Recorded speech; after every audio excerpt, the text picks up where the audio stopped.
네, 제목대로 오늘 25년 마지막 월정 기도입니다.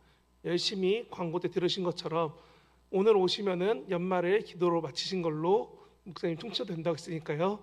네, 오신 분들을 환영합니다.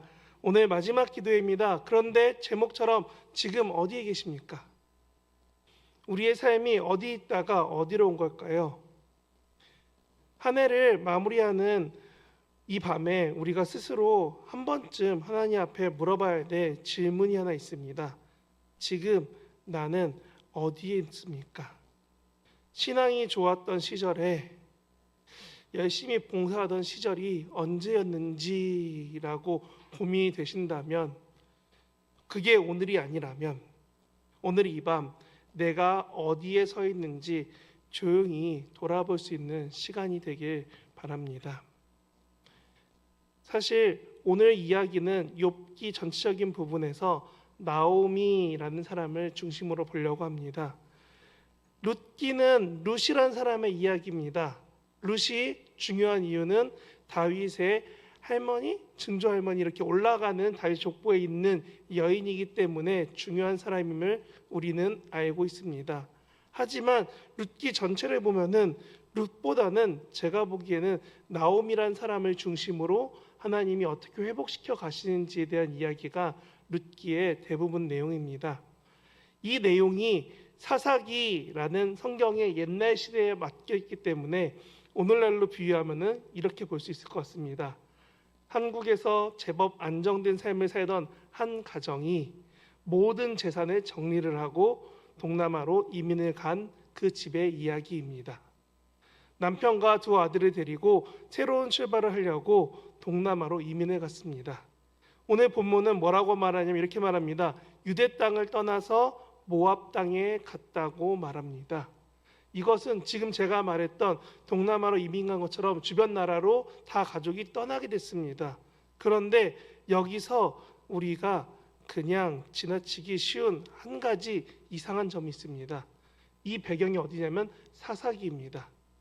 사사기, 저희 부목사님들이 새벽기도 설교 때 했었지만 죄짓고 하나님 찾고 회복되고 또 죄짓고 하나님 찾고 회복되고 요 패턴 돌아가는 때에 죄짓고 하나님 앞에서 고통스러워할 때 하나님이 이 주변에 있는 나라들을 사용하십니다. 근데 지금 이 나오미 가족이 어디로 가냐면 주변에 있는 모압 땅으로 갑니다. 사사기는 이방 민족과 끊임없이 충돌하던 시기인데 전쟁도 있고 신앙의 갈등도 그렇게 심한데 하필 그 땅으로 가서 정착을 합니다. 그런데 참 특이하게도 그 땅에서 잘 삽니다. 오늘날로 다시 바꿔볼게요. 큰 돈을 가지고 동남아에 가서 정말 으리으리한 집을 사고 사람들을 다 부려서 부족함 없이 살고 있으면은 우리가 볼 때 어떤 마음이 들까요? 아, 저 사람 좀 잘 사는구나. 아, 이민 가서 잘 되나 보다. 이런 마음 듭니다. 그러니까 이 나오미가 말합니다. 아, 이게 하나님 뜻이었구나. 진짜 내 이름 나오미, 기쁨처럼 하나님이 내 삶의 기쁨이 되시는구나 라는 고백이 절로 나오는 상황입니다. 그럼 우리도 생각해 봅시다. 그렇게 이민 가서 잘 살고 있으면 우리는 어떨까요? 와, 부럽네. 이런 마음 들지 않을까요? 그런데 두 아들이 그렇게 잘 살아서 현지인 사람과 결혼하고 가족은 더 많아지고 있었는데 오늘 본문이 어떻게 시작하냐면 그때에 남편도 죽고 아들도 죽게 되는 정말 불행한 상황이 영화처럼 갑자기 찾아옵니다. 그래서 당장 현재 남게 된 사람은 이방인인 나오미와 그리고 현지의 며느리인 두 여인만 남게 됩니다. 자, 지금 잘 보십시오. 오늘날 이민 갔는데 그렇게 현지인 며느리만 남고 혼자 남았다 쉽지 않습니다. 근데 시기가 언제냐면 사사기 시대입니다. 오늘처럼 법이 있을까요? 아니면 여인 혼자 있는데 보호할 장치가 있을까요? 아니면 어떤 방법으로 그 여인이 보호받을 수 있을까요? 나오미는 현재 유대 땅도 아니고 유대 사람이 모압 땅에 가 있는 상황입니다. 자기를 지켜주고 보호해줄 만한 사람들이 현재 없어져 가는 상황입니다. 그러니까 재산은 점점 줄고 의지할 방법은 없어집니다. 그래서 나오미가 오늘 본문 앞에서 말하는 겁니다. 나를 나오미라 부르지 말고 마라라라고 부르라고 합니다. 마라의 뜻은 단순히 쓰다는 말이 아닙니다. 속이 타들어가는 고통, 장이 끊어지는 것 같은 슬픔을 담은 말이 마라라는 히브리어입니다. 원래의 뜻은 나오미 기쁘다였습니다. 근데 내 삶이 기쁘지 않으니까 뭐라고 하나요? 내가 정말 너무 아픕니다 라는 그 간절한 고백이 마라라고 말합니다. 기쁨의 이름을 가졌던 사람이 자기 인생 전체가 쓰디쓴 인생이 됐다라고 고백하고 있는 게 오늘 본문의 나오미입니다. 그러고 나서 저희가 읽은 본문이 나옵니다. 너희는 각자 부모님 집으로 돌아가라라고요. 내가 너희를 감당할 수 없으니 우리 여기서 더 이상 파혼하자고, 너희들은 이제 부모님한테 돌아가라고. 내쫓는 거 아닌 내쫓는 집 장면이 오늘 본문 룻기 1장 8절 9절입니다. 이 말이 차갑게 들리신다면 어쩌면 너무 현대의 감정으로 본문을 바라보는 것 같습니다. 지금 나오미는 자기 몸도 간수 못할 만큼 힘든 상황입니다. 근데 그 상황에서 자기가 어떻게 두 며느리를 감당할까요? 더 이상 해줄 수가 없기 때문에 나오미가 울면서 보내는 겁니다. 그래서 9절 마지막에 저희 읽은 본문에 그렇게 말하고 있죠. 소리 높여 울었다고요. 여기서 우리는 나오미를 너무 빨리 판단하고 싶어집니다. 왜 그런 선택을 했을까? 차라리 처음부터 모압에 가지 말았어야지. 아니, 믿음이 있으면 모압 안 가고 버티던가 아니면 거기서 버텼어야지 하면서 우리는 나오미를 바라보게 됩니다. 하지만 성경은 나오미를 평가하지 않습니다. 그렇다고 정죄하지도 않습니다. 그저 나오미의 상황을 보여줄 뿐입니다.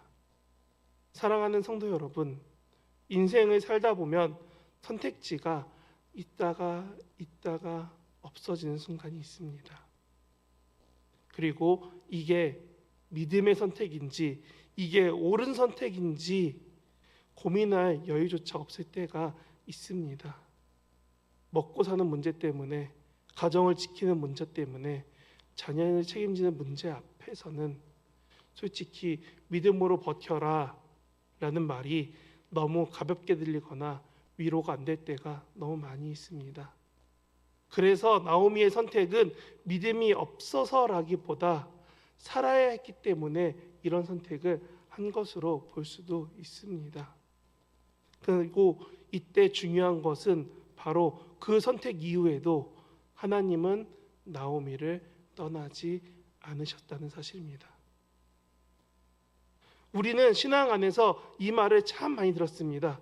하나님을 떠나면 인생 망가진다.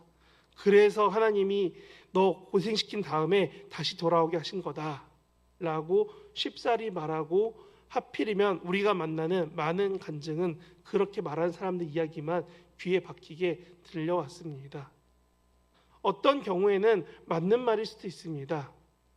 하지만 이 말이 다른 사람의 고통 위에서 쉽게 사용될 때 이 말은 위로로 던지는 말이 아니라 상처가 되는 말이 됩니다.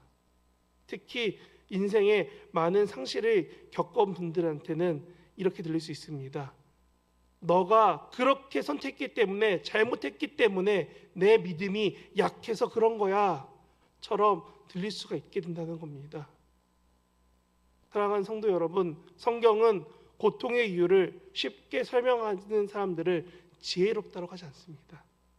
우리는 성경에서 지혜를 구하지만 하나님은 뭐라고 하시냐면 고통 속에 있는 사람에게 설명보다는 함께 있어주고 함께 울라고 말씀하시는, 동행을 권하시는 분이십니다.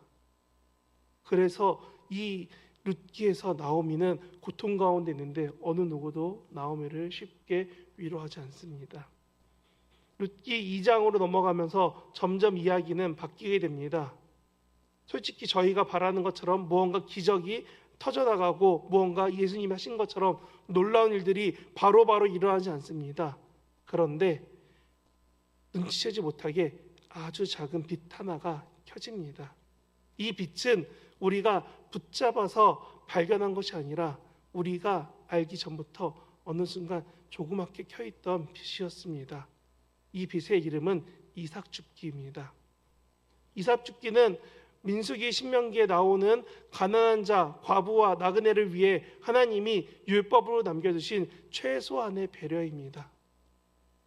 하나님은 완전한 평등을 약속하신 것이 아니라 완전한 절망에 빠지지 않도록 하는 그 선을 그어주셨습니다.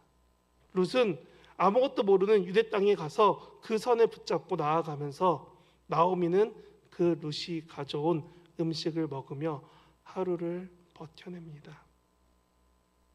나오미는 기도하지도 못하지만 살아있습니다. 룻은 감사하는 법은 잘 모르지만 하루하루를 버겁게 살아갑니다. 그리고 하나님은 그런 나오미를, 그런 룻을 내버려 두지 않으셨습니다. 나오미를 다시 한번 생각해 봅시다. 나오미가 돌아와서 하나님 감사합니다라는 고백을 한 게 있나요? 성경책 룻기를 짧으면서 짧은 이 이야기를 읽어볼수록 성경에 보면은 나오미는 계속 불평 같은 말만 합니다. 나를 나오미라 부르지 말라고요. 그러다가 마지막에 회복되기 전까지 나오미는 계속 힘들어하는 말만 나옵니다. 믿음의 고백을 하지도 않고 감사의 찬송도 부르지 않았는데 한 가지, 떠나지 않았습니다. 다시 돌아온 그 땅에서 정말 힘들지만 하나님을 이해 못했지만 떠나거나 버리지 않았습니다. 신앙이 회복되지 않아도 공동체를 떠나지 않았습니다. 그랬더니 나오미는 그 믿음 때문에 하나님이 그 믿음이 충분하다라고 말씀해 주는 것 같습니다. 사랑하는 성도 여러분, 오늘 우리는 룻처럼 위대한 선택을 하라고 부름받지 않았습니다. 우리는 큰 결단을 요구받지 않은 것 같습니다. 그런데 우리는 나오미처럼 절망 속에 있을 때에도 하나님을 떠나지 말라는 부르심을 받았습니다. 오늘 본문의 시작은 이렇게 했습니다. 두 며느리에게 너희는 나에게 있지 말고 부모님에게 돌아가라고요. 그리고 이 룻기 전체는 돌아가지 않은 한 여인을 통해서 힘들어하는 여인이 어떻게 회복되는지 이야기가 쓰여 있다는 겁니다.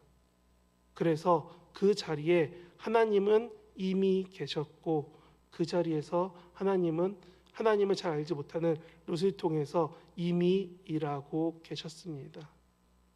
그래서 오늘 이 금요기도회가 무언가를 증명하는 자리가 아니라 하나님 앞에 머물 수 있는 자리가 되시기를 진심으로 소원합니다. 그래서 저는 오늘 이렇게 한마디 더 전하고 싶습니다. 하나님이 나오미의 선택을 탓한 적 없으십니다.